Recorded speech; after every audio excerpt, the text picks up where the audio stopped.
దేవుని యొక్క వాక్యాన్ని ధ్యానం చేద్దాం. ద్వితీయోపదేశకాండము 26వ అధ్యాయము 1 నుండి 11 వచనాలు చదువుకున్నాం.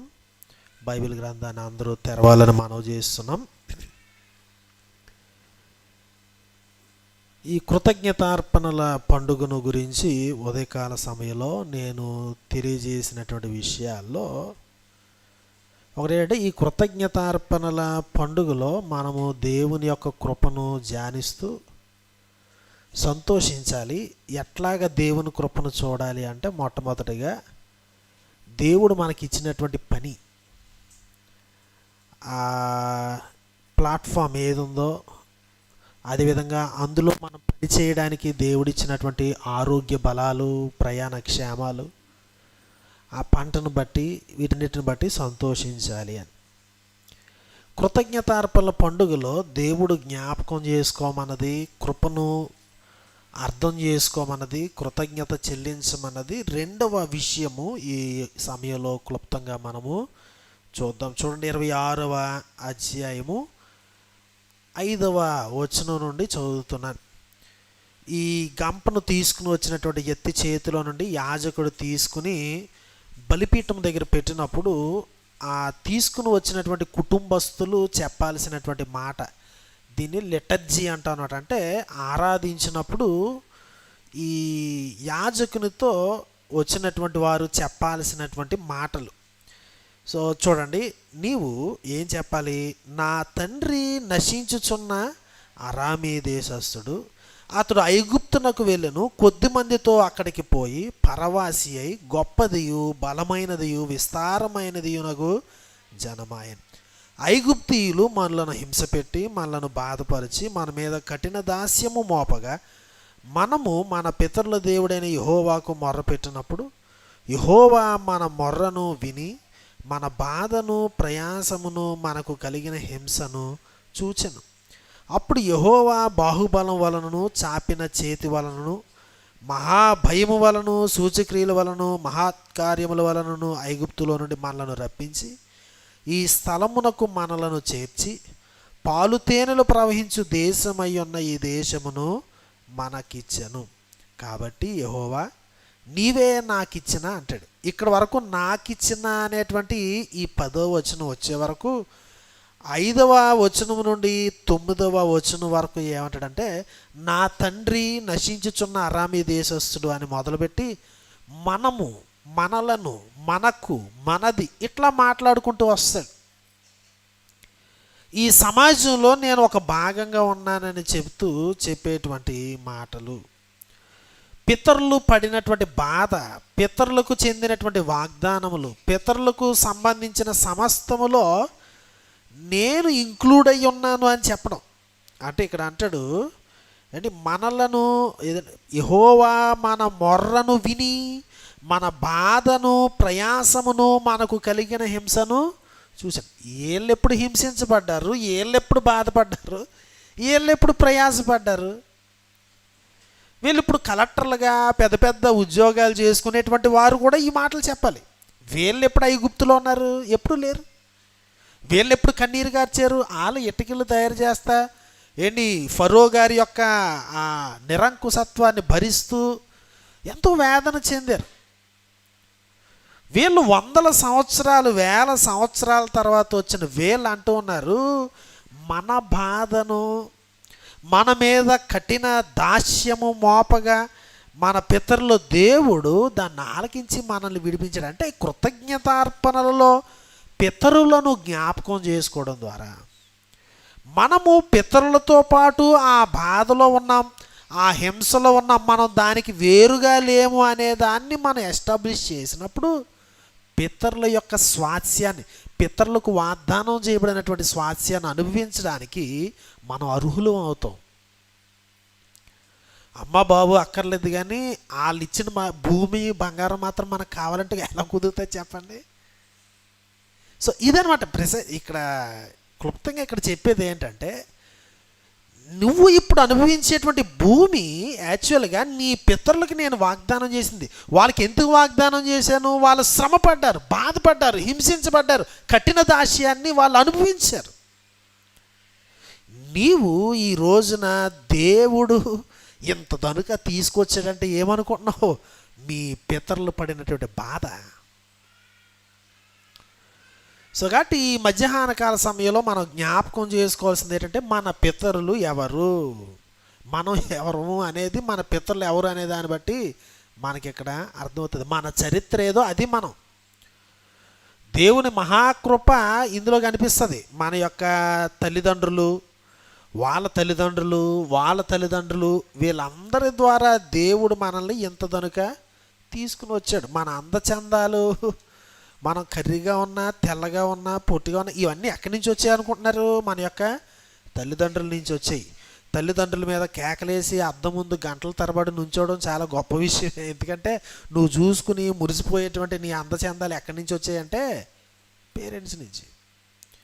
దేవుని యొక్క దయ అక్కడ కూడా కనిపిస్తుంది. ఎందుకంటే తల్లిదండ్రుల యొక్క శక్తి సామర్థ్యాలే కాదు, వాళ్ళ అందచందాలే కాదు, వాళ్ళ జ్ఞానం, వాళ్ళు ఆస్వాదించేటువంటి విధానం, వారి యొక్క జబ్బులు, ఇవి కూడా మనకు వస్తాయి. దేవుడు ఎంత గొప్పడంటే ఆ జబ్బులు తక్కువ వస్తాయి, ఉన్నాయి ఎక్కువ వస్తాయి అంతే. అది దేవుడి కృప. మనం వారితో పాటు పాలివారమై ఉన్నాము అనే దానిలో ఇదొక సూచన. ఈ రోజున మనకి జ్ఞానం ఉంది అంటే, ఈ రోజున మనము ఈ విధంగా ఆరోగ్యకరంగా ఉన్నామంటే ఇవన్నీ అక్కడి నుంచి వచ్చాయి. అక్కడి నుంచి అంటే మన పేరెంట్స్ని పూజించమని కాదు, వాళ్ళకి దేవుడు వాళ్ళని ఏం చేశాడు? దేవుడు హెచ్చించాడు, మనల్ని అదే చేస్తున్నాడు. అక్కడ కూడా దేవుడే. సో కాబట్టి నా తండ్రి నశించుచున్న అరామీ దేశస్థుడు. మా పితరులు ఎవరు అంటే మీసాల మీద నిమ్మకాయ నిలబెట్టిన వాళ్ళు అని చెప్పుకోవట్లేదు. మనం అట్లా చెప్పుకుంటాం, మా ఇంటి పేరు వాళ్ళు, మేము ఇలాగా ఇంతంత ఘనకార్యాలు సాధించాం, ఇవి చెప్పుకుంటాం. సో ఎవరన్నా కలెక్టర్ గారు ఉన్నారనుకోండి ఇస్రాయేల్ దేశంలో, ఆయన గంప తీసుకుని వచ్చాడు, గంప తీసుకుని అక్కడ పెట్టాడు. వాళ్ళు మా నాన్నగారు సబ్ కలెక్టర్ గారు, దేవుడు నన్ను ఆశీర్వదించి కలెక్టర్గా చేశాడని చెప్పుకోవడానికి లేదు. నువ్వు ఎక్కడికి వెళ్తున్నావు? వెనక్కి. ఆ సబ్ కలెక్టర్ గారు ఆ ముందు ఇలా వెనక్కి వెళ్ళి ఎక్కడికి వెళ్తుందంటే నశించుచున్న అరామీది. అక్కడ ఆశీర్వాదం ఇక్కడ కొడుతుంది. కుటుంబము అనేది చాలా చాలా ప్రాముఖ్యమైనది. మన యొక్క ఫ్యామిలీ హిస్టరీ అనేది, మన యొక్క కుటుంబ చరిత్ర అనేది చాలా ప్రాముఖ్యత. మనం గొప్పవాళ్ళమని కాదు, మన కుటుంబం గొప్పదని కాదు, దేవుని యొక్క మహాకృప.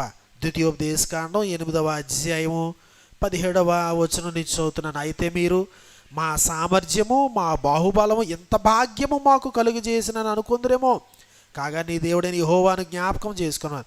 ఏలయనగా తాను నీ పితరులతో ప్రమాణము చేసినట్లు తన నిబంధనను నేటివలే స్థాపింపవాలని మీరు భాగ్యము సంపాదించుటకే మీకు సామర్థ్యము కలుగజేసిన వాడు ఆయన. మీరు మీ పితరులకి ఆయన వాగ్దానము చేశాడు, మిమ్మల్ని బట్టి కాదు. మా సామర్థ్యం, ఇది అనుకుంటారేమో మీరు. ఏంటి 19వ వచనంలో, నీవు ఏమాత్రమైన నీ దేవుడని యెహోవాను మరిచి ఇతర దేవతలను అనుసరించి పూజించి నమస్కరించిన ఎడల మీరు నిశ్చయముగా నశించిపోదురని మిమ్మల్ని గూర్చి నేను సాక్ష్యం పలికి ఉన్నాను. నీ ఎదుట ఉండకుండా యెహోవా నశింపజేయుచున్న జనములు వినకపోయినట్టు మీ దేవుడైన యెహోవా మాట మీరు వినకపోయిన ఎడల మీరును వారి వల్లనే నశించెదరు. కాబట్టి నశించిపోకుండా ఉండాలంటే, సరైన ట్రాక్లో ఉండాలంటే ఏం చేయాలన్నమాట? మన హిస్టరీని మనము మర్చిపోకూడదు. అలా మర్చిపోకుండా ఉండడానికి ఇది ఈ పండుగ. ఈ పండుగలో మన పితరులను జ్ఞాపకం చేసుకోవాలి. మనకు తెలిసిన వాళ్ళని, మనకు తెలియని వాళ్ళు, మనకు మహా అయితే మన తాత ముత్తాత, అంతకుమించి తెలియదు. ఆ వెనకతలు ఉన్న వాళ్ళు ఎన్ని కష్టం ఇవన్నీ మనకు తెలియదు, కానీ జ్ఞాపకం చేసుకోవాలి. దేవుడు ఎంత దనుక మనలను తీసుకుని వచ్చారు. మన భవిష్యత్తు సరిగ్గా ఉండాలంటే మన యొక్క గతం ఎప్పుడు కూడా మర్చిపోకూడదు. చూడండి, యెషయా గ్రంథంలో ఈ ప్రవక్త గారు చెబుతూ 51వ అధ్యాయంలో వాళ్ళకి చెప్తాడు, మీ ఎట్లాగ వాళ్ళు ప్రాపర్ వేలో జీవించగలరు అంటే 1వ వచనం చూడండి. నీతిని అనుసరించుచు యెహోవాను వెదకుచు నుండి వారలారా నా మాటను వినుడి. మీరు ఏ బండ నుండి చెక్కబడితిరో దానిని ఆలోచించుడి, మీరు ఏ గుంట నుండి త్రవ్వబడితిరో దానిని ఆలోచించుడి. మీ తండ్రి అయిన అబ్రహాము సంగతి ఆలోచించుడి, మిమ్మును కనిన సారాను ఆలోచించుడు. అతడు ఒంటరి అయి ఉండగా నేను అతన్ని పిలిచితిని, అతనిని ఆశీర్వదించి అతనిని పెక్కుమంది అగినట్లు చేసితిని. యెహోవా సియోనును ఆదరించి ఉన్నాడు, దాని పాడైన స్థలములన్నిటినీ అంటే ఏంటనమాట, అబ్రహాము గారు ఒంటరిగా ఉన్నప్పుడు ఎట్లా ఆశీర్వదించానో మీ పితరుని, మీకు అదే ప్రిన్సిపల్. మీరు స్ట్రగుల్ అవుతున్నారు, మీరు చెరలో ఉన్నారు, ఏమీ లేదనుకుంటున్నారు. ఇప్పుడు నేను మిమ్మల్ని బబులోను చెర నుండి తిరిగి పైకి లేవనెత్తగలను. ఎలా ప్రభువా, మా దగ్గర ఏమీ లేదే, మేము మా యొక్క మీరు ఇచ్చిన దేశానికి చాలా దూరంలో ఉన్నామేమో అని అనుకుంటున్నారేమో. ఒకసారి వెనక్కి చూడండి, మీరు ఏ తానుగుడ్డో ఆలోచించండి, ఏ బండ నుండి చెక్కబడ్డారో ఆలోచన చేయండి. మీరు వేరే కాదు, అదే బండలోని వారు, అదే విధానంలో ఉన్నటువంటి వారు, అదే గుంటలో నుంచి త్రవ్వబడిన వారు. 4వ వచనం, నా ప్రజలారా నా మాట ఆలకించుడి, నా జనులారా నాకు చెవియొగ్గడి. ఉపదేశము నా యొద్ద నుండి బయలుదేరును, జనములకు వెలుగు కలిగినట్లు నా విధిని నియమితును. నేను ఏర్పరచు నా నీతి సమీపముగా ఉన్నది. నేను కలుగుజేయ రక్షణ బయలుదేరు. నా బాహువులు నా తట్టు చూచి, నా బాహు, ఇవన్నీ కూడా మీరు హైలైట్ చేసుకుంటే నా నా నా మీరు ఎప్పుడైతే పితరులను జ్ఞాపకం చేసుకుంటారో మీకు పాఠం అర్థమైతే, నా ప్రజలారా నా మాట ఆలకించండి, నా యొద్ద నుండి ఉపదేశం వస్తుంది, నా విధిని నేను నియమిస్తాను, నా నీతి, నా బాహువులు నా తట్టు. దేవుడు వైపుగా మీరు ఇది చేస్తారు, ఆయన చేస్తాడు, నేను కాదు. నేను నా పితరులు ఉన్నప్పుడు వాళ్ళని ఏదో చేయడానికి ఉద్ధరించడానికి నేను ఏమీ చేయలేదు.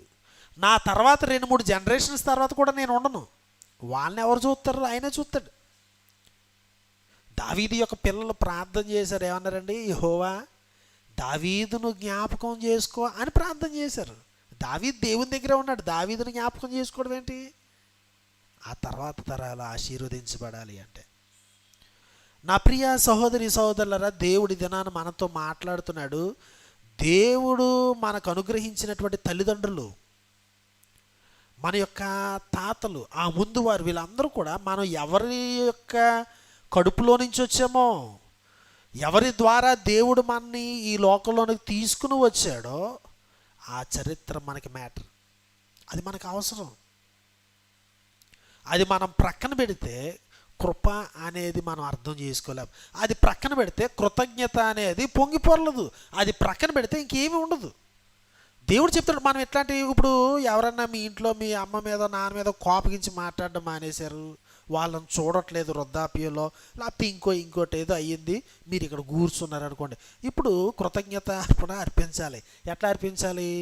దేవుడు చెప్తా ఉన్నాడు, నీ పితరుని బట్టి నేను నిన్ను ఆశీర్వదిస్తున్నాను. నువ్వు ఎవరితో మాట్లాడడం మానేసావో, ఎవరినైతే కూడెట్టడానికి ఒక గింజినీ లేయడానికి స్ట్రగుల్ అవుతున్నావో, ఆ సదరు ఎత్తి లేకపోతే నీకు జీతం లేదు ఈ రోజున. నీ ఉద్యోగం ఎక్కడి నుంచి వచ్చింది అనుకుంటున్నావు? నీ జ్ఞానం అనుకుంటున్నావేమో. వాళ్ళని బట్టి అని దేవుడు నేను గద్దిస్తాడు తెచ్చినప్పుడు. ఈ పండగే లేదనుకో, ఇంకేమీ ఉండదు. సో కాబట్టి దేవుడు మనతో మాట్లాడుతున్నాడు. మన పితరుల యొక్క చరిత్ర, మన పితరులు బ్రతికున్నవారు ప్రభు దగ్గరికి వెళ్ళారు, వాళ్ళని బట్టి దేవుడు మనల్ని చూస్తూ ఉన్నాడు. ద్వితీయోపదేశకాండంలోనే చూడండి, త్వరితగతిగా 32వ అధ్యాయం 6వ వచనం. వాళ్ళు ట్రాక్ తప్పిపోయారు ఇశ్రాయేలీలు. అప్పుడు ఎట్లా వెనక్కి వస్తారు? ఏదంటే మోషే గారు ఒక పాట రాసి వాళ్ళకి నేర్పించాడు. ఈ పాట మీరు బాగా కంఠస్థం చేయండి, ఈ పాట పాడినప్పుడు మీకుతో దేవుడు మాట్లాడతాడు, మీరు మరలా ట్రాక్లోకి వచ్చేస్తారు, మళ్ళీ తిరిగి దారిలోకి వచ్చేస్తారు తప్పిపోయిన వాళ్ళు. ఆ పాటలో ఏముందంటే, బుద్ధి లేని అవివేక జనమా, ఇట్లు యెహోవాకు ప్రతీకారం చేయుదురా, ఆయన నిన్ను సృష్టించిన తండ్రి కాడా, ఆయన నిన్ను పుట్టించి స్థాపించెను, పూర్వదినములను జ్ఞాపకము చేసుకొనుము, తరతరముల సంవత్సరములను తలంచుకొనుము, నీ తండ్రిని అడుగుము అతడు నీకు తెలుపును, నీ పెద్దలను అడుగుము వారు నీతో చెప్పుదురు. దేవుడు గురించి నీకేం తెలియాలి అనేది చరిత్రలో అర్థమవుతుంది. దేవుడు ఏం చేస్తాడు? ఆయన సర్వశక్తిమంతుడు, ఆయన సర్వవ్యాపకుడు, ఆయన ఎట్లాగా అట్లాగా అని జస్ట్ స్టేట్మెంట్స్ కాదు, ఆ మాటలు మన యొక్క జీవితాల్లో, మన కుటుంబ జీవితాల్లో ఎట్లా దేవుడు నడిపించాడు అనేది మనకు అర్థమవుతుంది మన చరిత్ర చదివినప్పుడు. నా తండ్రి నశించుచున్న అరామి దేశస్థుడు, భీకర ధ్వని కలిగినటువంటి అరణ్యంలో, నిర్జల ప్రదేశములో దేవుడు ఇశ్రాయేలును కనుగొని వాని కాపాడి సంరక్షించాడు. 10వ వచనం, అరణ్య ప్రదేశములోను భీకర ధ్వని గల పాడైన ఎడారిలోను వాని కనుగొని ఆవరించి పరామర్శించి తన కనుపాపను వలె వానిని కాపాడాడు. లేకపోతే ఎప్పుడో పోదురు మన పితరులు. మీరు మన మాథ్యూ పీటర్ గారి సాక్షి విన్నారు చూడండి. అదేంటి? పుట్టుకే కృప. ఎక్కడికక్కడ వాళ్ళు పుట్టాల్సిన అవసరం లేదు, కాల్చేసి ఉంటే అలా అని వాళ్ళ పితరుల్ని. వాళ్ళ నాన్నగారు అలా తప్పిపోయి బర్మలోకి పోతే, అదే దేవుడు ఏమన్నాడంటే, నేను ఆవరించాను, పరామర్శించి కాపాడాను. పక్షిరాజు తన గూడు రేపి తన పిల్లలపైన అల్లాడుచు రెక్కలు చాపుకుని వాటిని పట్టుకుని తన రెక్కల మీద వాటిని మోయినట్లు యెహోవా వానిని నడిపించి. మన పితరుల్ని కొన్నిసార్లు వాళ్ళు స్ట్రగుల్ అయ్యారు, దేవుడు క్రమశిక్షణలో ఉంచడానికి అంతే.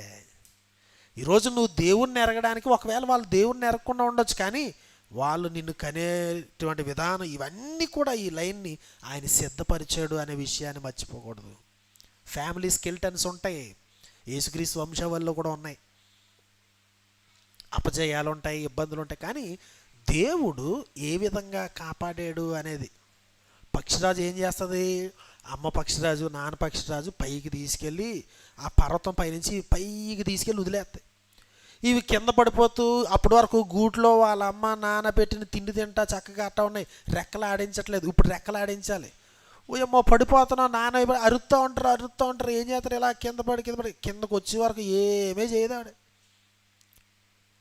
కింద నేలను పడేసరికి అమ్మగా ఏం చేస్తుందంటే, అమ్మ పక్షిరాజు వచ్చి రెక్కల మీద ఆనించుకుని ఇలా పై, అమ్మ ఎంత అల్లిపోయానో, నువ్వు ఎంత పని చేసావు అని ఈ పిల్ల ఇంకా మాట్లాడే లోపలికి అమ్మ పక్షిరాజు పైకి వెళ్ళి మళ్ళీ వదిలేస్తుంది. ఓయమ్మో సత్యం బాబాయ్ మొర్రో అని కిందకి రాబడికి ఇది రెక్కలు చాపి ఆడించే వరకు అమ్మ పక్షిరాజు ఏం చేస్తుందంటే పైకి తీసుకెళ్ళడం, కింద వదిలేడు. మన పితరుల్ని అమ్మ పక్షిరాజులాగా దేవుడు ఎత్తుకున్నాడు, నేర్పించాడు.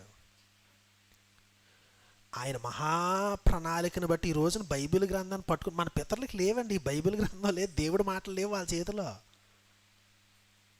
ఎంత విరివిగా, ఎంత శ్రేష్టమైన రీతిలో ప్రభువుని ఆరాధించడానికి మనం ఇక్కడికి రావడం అనేది చిన్న విషయం కాదు. ప్రభువా మా పితరులను బట్టి వాళ్ళని కనికరించావు, నువ్వు వాళ్ళని నశించిపోకుండా కాపాడావు, ఇంతవరకు నన్ను తీసుకొచ్చావు. సో నా ఉద్యోగాన్ని బట్టే కాదు, నాకు ఇచ్చింది ఇదే కదా, అదంతా మా పేరెంట్స్ని బట్టి ఇచ్చావు. ఇదిగో నేను తీసుకొస్తున్నాను ఈ కానుక, ఈ గంపలో తక్కువ ఎక్కువ అనేది ఇష్యూ కాదు, గంపను తీసుకొచ్చి నా తండ్రి నశించిపోతున్న అరామే దేశస్థుడు మహత్కార్యముల చేత అమ్మ పక్షిరాజు వలె కాపాడి ఇంతవరకు తీసుకొచ్చావు, ఇంతవరకు కాపాడావు. నేను అతిశయించకుండా నీ సన్నిధిలో నీ కృపను బట్టి కృతజ్ఞతాస్తుతులు చెల్లించడానికి నా కృపనివ్వి అని అడుగుదాం. రెండు తల్ల వంచుదాం, ప్రార్థన చేద్దాం. ప్రతి ఒక్కరు తల్ల వంచుదాం. ప్రభువు ఈ దినాన నీతో నాతో మాట్లాడుతున్నాడు. ఇది నీ యొక్క పితరులను గురించి జ్ఞాపకం చేసుకునే. దయచేసి ఎవరు మాట్లాడొద్దు. ప్రభు దగ్గరికి వెళ్ళిపోయినటువంటి మీ పేరెంట్స్ని జ్ఞాపకం చేసుకోనండి. సజీవులుగా ఉన్నటువంటి మీ యొక్క పేరెంట్స్ని బట్టి దేవుని స్తుతించండి. ఒకవేళ ఏదైనా బంధాలు సరిగ్గా లేకపోతే సరి చేసుకుందాం. వాళ్ళు ఎలాంటి వాళ్ళైనా, నువ్వు ఎలాంటి వారు అయినా, వారిని ఎంచుకుని నీకు జీవాన్ని ఇచ్చాడు, వారిని ఎంచుకుని నిన్ను ఒక కుటుంబంగా మార్చాడు. వారిని బట్టి నీకు ఉద్యోగాన్ని ఇచ్చాడు. వారికి ఇచ్చిన జ్ఞానాన్ని నీకు ట్రాన్స్ఫర్ చేయడం వలన నువ్వు ఎంత జ్ఞానంతో పనులు చక్కబెడతా ఉన్నావు. ప్రభు దగ్గరికి వెళ్ళిపోయిన మన పితరులను జ్ఞాపకం చేసుకుందాం. అనేక మంది ప్రభువుని ఎరగకుండానే చనిపోయి ఉండొచ్చు, కానీ నీ కొరకు దేవుడు వారిని ఏర్పరచుకున్నాడు. దేవా, నా పితరుల యెడల నువ్వు చూపిన మహత్కార్యాలు, సూచక క్రియలు, వారి హింసలు, బాధలు, సమస్యలు నన్ను కూడా ఉంచేటువంటి విధానంలో నాకు అనుగ్రహించిన మేలును బట్టి వందనాలని చెప్దాం. ప్రియ తండ్రి, నీకు స్తోత్రాలు. ఇక్కడ చేరిన మేమందరము మా ఆలోచనలు మీరు మమ్మను ఎవరి ద్వారా ఈ లోకంలోకి తీసుకొచ్చారో, మీరు సిద్ధపరిచినటువంటి మా పితరులందరిని బట్టి నీకు కృతజ్ఞతాస్తుతులు చెల్లించడానికి, వారు నశించిపోకుండా వారిని నిలవబెట్టి వారికి సంతానాన్ని ఇచ్చి వారి సంతానంగా మమ్మల్ని నిలవబెట్టినందుకు స్తోత్రాలు. మేము ఏ రోజున ఈ లోకంలో అతిశయించుకున్నట్లుగా అతిగా నీ కృపను బట్టి స్తుతులు చెల్లించడం తప్ప మేమేదో ఈ లోకంలో సాధించేసేమనేటువంటి గర్వం చేత నిండిపోకుండా ఎప్పుడు మా పితరులను జ్ఞాపకం చేసుకోవడానికి, మేము ఒక బండలో భాగమై ఉన్నాము, ఒక గుంటలో భాగమై ఉన్నాము, ఒక తానులో మొక్కలమై ఉన్నాము అనే విషయాన్ని మర్చిపోకుండా ప్రభు మీరు చేసిన కార్యాలు జ్ఞాపకం చేసుకొనొచ్చు కృతజ్ఞతతో సమర్పించడానికి మాకు నేర్పించండి. మా పితరులను బట్టి వందనాలు, నీ కార్యాలను బట్టి వందనాలు. ఒకానొక దినాన మేము మా పితరుల యొక్క సంఖ్యలో చేర్చబడినప్పుడు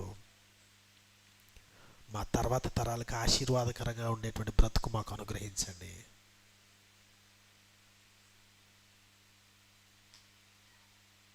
మా జీవితాలు నీకు సమర్పించుకుంటున్నాం. మా ఫ్యామిలీస్ని సీరియస్గా తీసుకోవడానికి, ఆకతాయిగా ఇష్టానుసారంగా పట్టింపు లేని విధానంలో మా కుటుంబాలతో ఉండకుండా నిన్ను గురించి నేర్చుకోవడానికి, మేము వెనక్కి చూడడానికి మా అందరికీ సహాయం చేయండి. క్రీస్తు వారి పేరట ప్రార్థిస్తున్నాం తండ్రి. ఆమేన్.